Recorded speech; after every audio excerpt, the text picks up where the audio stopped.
أعوذ بالله من الشيطان الرجيم.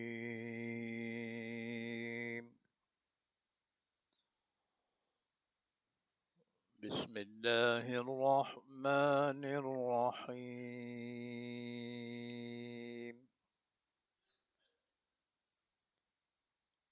والليل إذا يغشى والنهار إذا تجلى